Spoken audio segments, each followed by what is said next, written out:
Muy buenas noches. El presidente de la República, doctor Gustavo Petro, anunció que su nuevo director de Planeación Nacional será el doctor César Ferrari.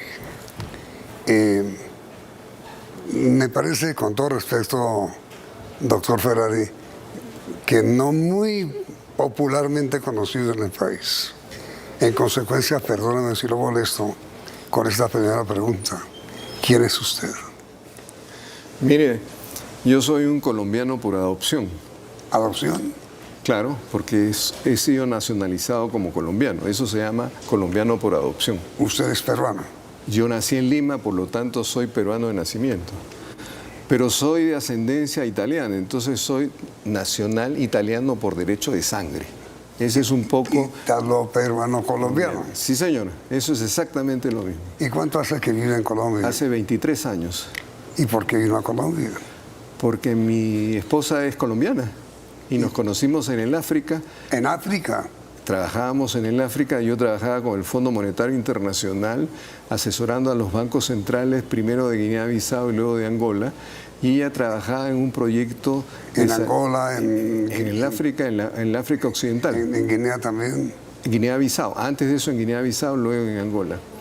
Pero nosotros nos conocimos en Angola. Ella trabajaba en un programa de atención primaria de salud. Y claro, los expatriados somos pocos y entonces se acaban conociendo. Ella estaba sola, yo estaba solo y bueno, lo que tenía que pasar pasó. Y cuando mi contrato se acabó, escribí a varios amigos y me ofrecieron, entre otras cosas, la dirección de Economía de la Maestría de Economía de la Universidad Javeriana. Y como ella era colombiana, le dije, mira, vámonos para Colombia. Y si no nos gusta, pues nos vamos por otro lado. Yo tengo trabajo y tu familia está allá, por lo tanto fácilmente te vas a ubicar. Pues parece que nos gustó, porque nos quedamos hace 23 años y ya tenemos una niña de 17 años que nació en Bogotá. ¿Una niña colombiana? Colombiana, peruana, italiana. Claro. Bueno, pero Claudia es colombiana. ¿Y cómo conoció usted al presidente Petro? Hace ya algunos años yo hablaba mucho del famoso banco Grameen, el Banco de los Pobres de Bangladesh. Sí. Y seguramente esto llegó a oídas del entonces candidato a la alcaldía de Bogotá.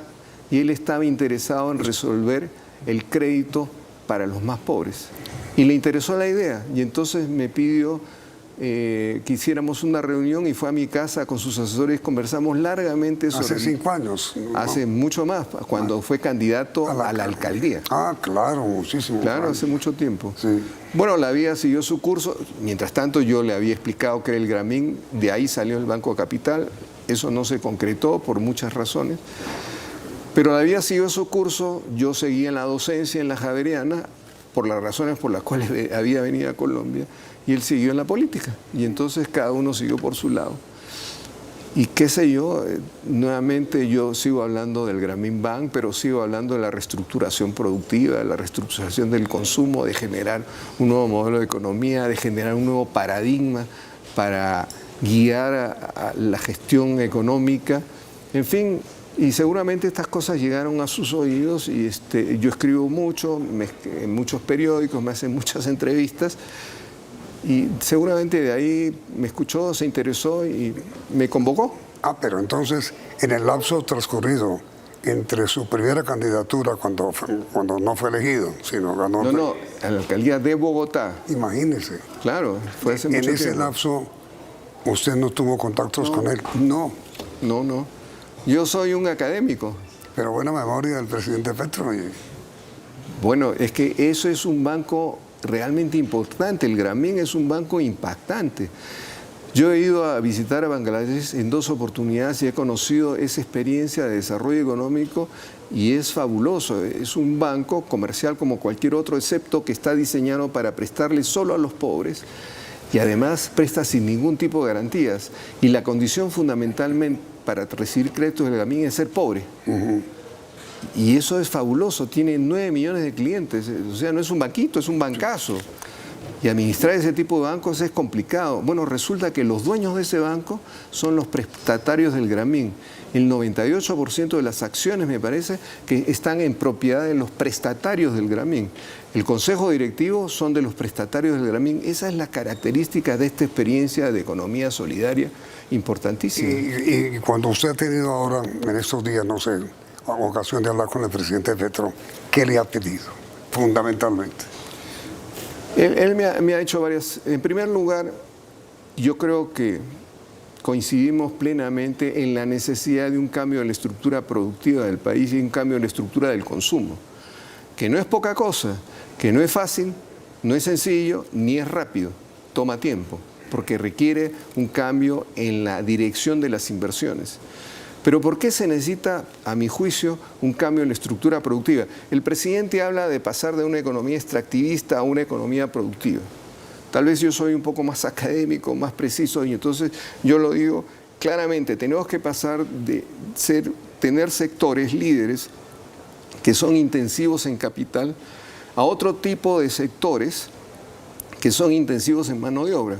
Es mejor dicho, pasar de los hidrocarburos y el carbón a la agricultura, a la manufactura, al turismo y a la economía digital. Porque eso generan empleo. ¿Y usted coincide con eso? Yo propongo eso y yo coincido con el presidente en esa historia. Me parece absolutamente necesario. Porque uno de los grandes problemas del país es que la estructura productiva que tenemos no genera suficiente ocupación. Le doy un dato. La explotación de minas y canteras en Colombia contrata aproximadamente al 0.9% del total de la población ocupada. ¿El empleo que genera es cuánto? 0.9%. Minas y canteras. Mientras que la agricultura genera 12%, la manufactura genera 12% y así sucesivamente. ¿Por qué? Porque ese sector que genera el 60% de las divisas del país es intensivo en capital y por eso contrata tan poca gente. Minería. Y por eso Minería. Explotación de minas y canteras en los cuales están hidrocarburos y está el carbón. Pero hay una segunda razón por la cual es realmente importante hablar de una nueva estructura productiva, de la necesidad de generar esa nueva estructura productiva. Mire, el mundo está atravesando por un cambio de la matriz energética, consecuencia de la preocupación que tiene por el cambio climático. Y eso está llevando a que, salvo episodios como este asunto de la guerra de Ucrania, etcétera, etcétera, cada vez el carbón térmico y los hidrocarburos pesados sean menos demandados porque la matriz energética mundial está cambiando. Y entonces, lo que va a pasar es que nos vamos a quedar simplemente con la producción de petróleos ligeros y carbones que se usan para acería, que no produce Colombia, apenas el 5% del total de la producción carbonífera. Y entonces, ¿de dónde vamos a sacar las divisas que el país necesita para su proceso productivo? Por eso es necesario comenzar a construir otra matriz productiva, otra estructura productiva que nos evite un problema terrible de balance de pagos de acá al cabo de pocos años. ¿Por qué razón? Porque el mundo está cambiando de matriz energética, el mundo está cambiando del uso de vehículos, se está pasando de los vehículos combustibles a los vehículos eléctricos. Mire, en el 2020, según Bloomberg, el 4% de los vehículos eran eléctricos, 4%. Pero para el 2030 ya habla del 40% a nivel mundial. Más aún, en la Unión Europea, el 2030 se ha prohibido la producción de automóviles que sean impulsados por gasolina y por combustibles fósiles. Todos tienen que ser eléctricos a partir de esa época. Eso viene y eso es una realidad. Le puedo dar muchos más datos. Por ejemplo, el 30% de la producción petrolera mundial, que es de petróleos fundamentalmente ligeros, cuesta $10 barril. El 40%, datos de Bloomberg, cuesta $15 barril. Nuestro nivel de costos es de $45 barril. Mejor dicho, el día que la demanda de combustibles fósiles disminuya por estos cambios en la matriz energética y en la matriz del uso de la energía, pues simplemente nos vamos a quedar sin demanda para los petróleos pesados y carbones térmicos que producimos. Pero, a ver, perdóneme. Primero, el barril de petróleo colombiano está a 109. No. Estoy hablando de los costos de producción. No estoy hablando del precio de venta. No, es que usted no sabe que le voy a preguntar con todo respeto. Ok. con un barril de petróleo que vale $109. Ok. Es el petróleo la mayor fuente de ingresos de Colombia hoy. Es súper rentable. Súper rentable. Claro que sí. Y la segunda fuente es el carbón. Sí. Entonces, ¿cómo? Un hombre como usted, que ha convencido al presidente... No, yo no lo he convencido. Bueno, digamos que él se convenció. Han coincidido... Hemos coincidido, eso es más apropiado. En no estar de acuerdo con la economía extractivista. Así es. Para pasar a la economía agrícola, por ejemplo. Okay. No sé. O manufacturera. ¿Cómo proponen ustedes con esa teoría reemplazar los ingresos que tiene hoy Colombia, que son fundamentales para su economía, por exportación de petróleo y por exportación de carbón? Oiga, le dije al principio, el cambio de la estructura productiva no es fácil, no es sencilla, no es rápido. No, pues, por supuesto que este es un proceso. Sí. Es un proceso donde tiene que ir reduciéndose las inversiones en hidrocarburos y carbón y aumentando las inversiones en agricultura, en manufactura, en turismo y economía digital. Por una razón muy sencilla, porque los recursos son finitos. Entonces, si yo sigo invirtiendo en unos sectores que no tienen futuro, ¿de dónde saco los recursos para invertir en los sectores que sí tienen futuro? Ese es el dilema que existe en política económica. Tú tienes que comenzar a construir algo desde ahora. ¿Por qué razón? Porque cambiar la estructura productiva no se hace en un día. Toma décadas hacerlo, pero hay que empezar en algún momento. Porque si no se empieza en un momento determinado, lo que puede llegar a pasar es que cuando la demanda petrolera se reduzca de forma significativa, entonces sí tengamos un problema de balance de pagos realmente importantísimo, porque en ese momento, ¿cómo hacemos para sustituir $20 mil millones de dólares de petróleo? Mire, si no se construye una estructura productiva que genere ese recambio, va a ser imposible. Pero mire, doctor Ferrari, con todo respeto, ¿por qué no se pueden hacer las dos cosas paralelamente? ¿Por qué hay que matar? No estoy diciendo hay que matar. Le estoy diciendo... Perdón. Mire, el presidente ya anunció que no va a haber más concesiones de exploración. Eso quiere decir matar la explotación de petróleo. Mire, a ver, hablemos, entendamos. El presidente ha hablado de nuevos contratos, pero hay contratos vigentes y son muchos contratos vigentes para explotación. El presidente ha dicho que se van a cumplir, pero claro que no va a haber más concesiones. Ciertamente. Exacto. Entonces vamos a pasar de manera progresiva a cambiar esa estructura productiva. Repito, no es fácil, no es rápido, ni es sencillo, pero hay que comenzar a hacerlo porque, como decía anteriormente, los recursos son finitos y si queremos invertir en un sector, tenemos que dejar de invertir en otro. Así de sencillo, porque la plata no es infinita, la plata está absolutamente acotada. Si yo tengo $10.000 en mi bolsillo, invierto en uno, invierto en otro, pero seguramente no me alcanza para invertir en los dos. Y probablemente voy a invertir en el sector que sea mucho más rentable y no el sector mucho menos rentable. Pero a ustedes los economistas siempre les he leído y oído la teoría de que es mucho mejor tener un capital repartido y no solamente invertirlo en un solo estamento que puede ser un gran riesgo. Claro que sí. Por esa razón te estoy diciendo. Por eso mi pregunta de ¿por qué no mantener la exploración petrolera? ¿Por qué no mantenerla? Y simultáneamente impulsar la producción no extractivista. Mire, ¿cómo puedo explicarlo de una manera más clara? Si yo tengo $10.000, yo voy a invertir en la agricultura, en la manufactura, en el turismo, en la economía digital. Y invierto los $10.000 y no me queda cero para petróleo, pero yo voy a seguir invirtiendo en petróleo. ¿Por qué? Porque tengo unos contratos de exploración firmados que se van a cumplir y voy a seguir explorando petróleo y voy a seguir explotando petróleo. Y eso también demanda recursos de inversión. Petróleo. ¿Perdón? No busco más petróleo. Sí voy a buscar más petróleo porque tengo unos contratos de exploración firmados. Pero es que eso no se acaba mañana. Esos contratos toman tiempo. No es que mañana no se firman nuevos contratos y ya no va a haber más contratos de exploración. Eso no es de un día para otro. Eso toma tiempo. Las cosas en economía son progresivas, no de un día para otro. Como usted dijo en su momento, eso es cuestión de décadas. No es que dentro de 4 años... la estructura productiva toma décadas. Okay. No se hace de un día para otro. Ahora Por queda. eso le digo, vamos a hacer progresivamente. Y además, no quiere decir que no se va a invertir en petróleo ni en carbón. Quiere decir que en lugar de invertir la mayor parte, esos recursos se pueden dirigir a otros sectores.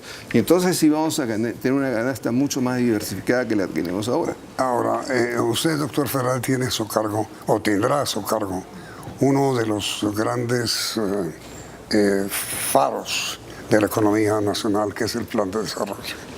¿Sobre qué estamento, sobre qué bases va a fundamentar usted el Plan de Desarrollo de Colombia para los próximos 4 años? Responda, por favor, después de comercial.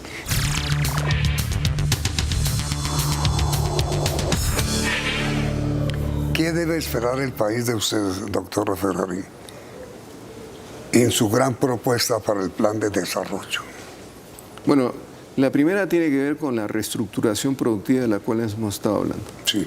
Pero la segunda, que me parece también importante y que no le podemos perder de vista, es la reestructuración del consumo. Me gusta citar unas palabras del Papa Francisco en la Laudato Si. Hemos convertido el consumo en consumismo y hemos generado desechos que hemos acabado convirtiendo en la tierra en un depósito de porquerías. Lo dice la Laudato Si textualmente. Mire, en Colombia, en el año 2019, el 83% de la producción nacional se iba al consumo. El año 21, el año pasado, se fue el 91%. ¿Cuál es la consecuencia de ese nivel de consumo? Alimentado, entre otras cosas, por medidas como, por ejemplo, el día sin IVA, que incentiva a la gente a salir a comprar, a comprar. Sí. Mire, cuando usted tiene un nivel de consumo tan alto, recuerde que el consumo es la manera como gasta su ingreso. Sí. Pero el ingreso menos el consumo se llama ahorro. Si usted tiene un consumo muy alto, tiene un ahorro muy bajito. Y no hay ahorro en Colombia. Pues prácticamente no hay ahorro. Y si no tiene ahorro, pues no hay inversión. Y si no hay inversión, la expansión de capital que se necesita para que la economía crezca más no se da. Y si no se da expansión de capital, pues la economía no va a crecer más. Por eso nuestras economías crecen tan poco, porque realmente invertimos muy poco. Y eso en tiempos normales. Miren, los asiáticos, por ejemplo, los chinos, tienen una tasa de consumo del 56%, lo cual les permite tener una tasa de ahorro del 44%, me parece. Y eso les permite tener una tasa de inversión de otra vez del 44%. Con una tasa de inversión tan grande, la velocidad con que expandan su capacidad de producción es enorme. Por eso crecen por décadas a tasas del 10%. Pero a ver, doctor Ferrari, con todo respeto, este fenómeno que usted nos está recordando, ¿no es producto más bien del desequilibrio de riqueza que hay en Colombia, de la concentración excesiva de riqueza? Claro que sí, porque hay algunos que consumen muy poquito y otros que consumen muchísimo. Pero lo que estamos hablando son de cifras promedio. Y eso hace que esa cifra represente el 91% del PIB. Mejor dicho, prácticamente todo lo que producimos nos lo estamos comiendo. Y eso es una triste realidad, porque eso no nos va a permitir crecer más adelante. Mire, la recuperación del año 21 con respecto al desastre del año 20, producto de la pandemia, tiene que ver con la incentivación del consumo. Pero fue posible aumentar ese consumo tan rápidamente porque existía la capacidad instalada ociosa que dejó la pandemia cuando se paralizó la economía. Por eso el consumo pudo crecer tan rápido, porque existían las máquinas que habían estado paradas y podían ser usadas de tal manera que podían producir más bienes y servicios rápidamente. Eso fue lo que pasó el 2021. Pero eso nos ha llevado a una tasa de consumo tan alta como el 91%. Pero una tasa de consumo de estratos altos. Lo que pasa es que, repito, la concentración del ingreso hace que el consumo sea muy abundante en los estratos bajos y ridículo, muy abundante en los estratos altos y ridículo en los estratos bajos. Casi inexistente. Pues en muchos casos ni siquiera alcanza para satisfacer las necesidades alimentarias de una familia. Sí. Y eso es un problema. Porque, entre otras cosas, mire, en Colombia en el año 2021, post pandemia, resulta que la cantidad de pobres, según el DANE, no lo digo yo, representa aproximadamente el 39% de la población. Sí. y la cantidad de personas vulnerables, es decir, los que salieron de la pobreza, pero ante cualquier circunstancia pueden volver a la pobreza, mejor dicho, que están al final de la navaja, son 31%. Es que la pobreza absoluta que hay en Colombia es absolutamente aterradora y cruel. Pero mire, 39 más 31 son 70% de la población del país. Estamos hablando de 35 millones de habitantes que son pobres o son vulnerables. Eso es mucha gente. Y entonces, doctora... Y entonces yo creo que eso tiene que ver como consecuencia de la falta de empleo. ¿Por qué como consecuencia de la falta de empleo? Mire, la estructura productiva que tenemos, cuyos sectores líderes son intensivos en capital, no genera los suficientes puestos de trabajo. Entonces las personas tienen dos opciones, o se quedan desempleadas o van a crearse su propio puesto de trabajo vendiendo chocolates en las esquinas. Son los informales famosos, que en Colombia representan aproximadamente el 49% de la población de la fuerza laboral. Muchísima gente. Y tenemos desempleados 13%. Si no más, ¿no? Si no más. Pero digamos, esas son las cifras estadísticas del DANI. Oiga, eso es mucha gente. Y eso es consecuencia de que la estructura productiva no produce suficiente empleo. Entonces, ¿qué pasa? Esa gente o no tiene ningún tipo de ingreso o tiene un ingreso muy precario. Y si tiene un ingreso muy precario, lo que sucede es que hay algunas personas que reciben muchísimo ingreso y otras personas que no tienen ningún ingreso o un ingreso muy precario. Esa es la concentración del ingreso. De ahí se origina la concentración del ingreso. Y esa es fundamentalmente mi pregunta. ¿Cómo va a ser usted cuando comience a elaborar el plan de desarrollo para romper esa tradición de concentración de poder en Colombia? Eso no es fácil, no es sencillo, ni es rápido. Por supuesto que no. Claro que sí, entonces nos entendemos. Pues la reforma tributaria, ¿cree usted? Es un avance muy significativo. No quiero entrar en detalles al respecto, eso le corresponde al ministro Campo, pero sí puedo decirle varias cosas. Mire, en Colombia, el 6% de los ingresos tributarios totales dependen de los impuestos a la renta de las personas naturales. 6%. En Dinamarca, que es un país desarrollado, el 52% de los ingresos tributarios totales depende del impuesto a la renta de las personas naturales. Esa es la diferencia. Claro, aquí las personas naturales pagan 6% del total de la recaudación, las empresas pagan el 25% y el consumo paga otro 40 y tantos %. En Dinamarca, las personas naturales pagan 52%, las empresas pagan 6% y el consumo paga 30%. Esa es más o menos, la tenemos al revés. Tenemos una estructura al revés. Por esa razón, en un país como Dinamarca y en los países europeos en general, el coeficiente Gini puede estar antes de impuestos alrededor de 50 puntos. Pero después de impuestos eso baja a 30 puntos, se baja a 20 puntos. En Colombia podemos decir, el Gini está en 53 puntos antes de impuestos, después de impuestos sigue en 53 puntos. No mejora la distribución de ingresos. ¿Por qué? Porque las personas de mayores ingresos y patrimonios pagan muy pocos impuestos. Y eso es a lo que apunta la reforma tributaria del presidente Petro. Ahora, ¿cómo hará su plan de desarrollo para contener, si eso es posible, la inflación? ¿La qué? Inflación. Mire, hay muchas teorías sobre la inflación. Y usualmente en Colombia se ha tenido la idea que toda expansión monetaria es inflacionaria. Claro. Eso es casi creído como un precepto de la Biblia. Fíjense que en Colombia, le estoy diciendo cifras redondas, créame que son aproximadas. Sí. En Colombia la cantidad de medios de pago, es decir, la cantidad de dinero que hay en la economía, sí, tanto el efectivo como los depósitos que hay en los bancos, representa, qué sé yo, 60% del PIB. En un país como Corea representa 160% del PIB, 200% del PIB, y ellos tienen inflaciones menores que las nuestras. O sea, esa expansión monetaria no ha generado inflación, porque la inflación se determina de otra manera.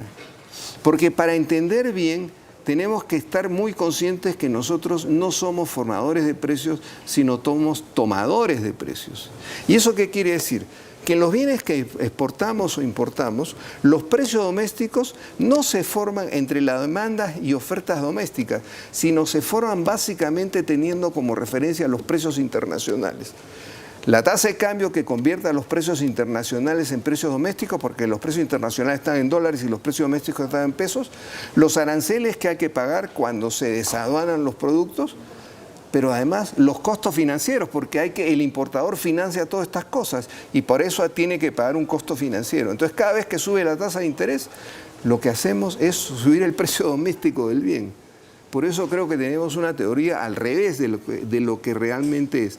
Por supuesto, hay bienes no transables. Y esos bienes no transables van como, por ejemplo, en los servicios inmobiliarios, que son bienes transables.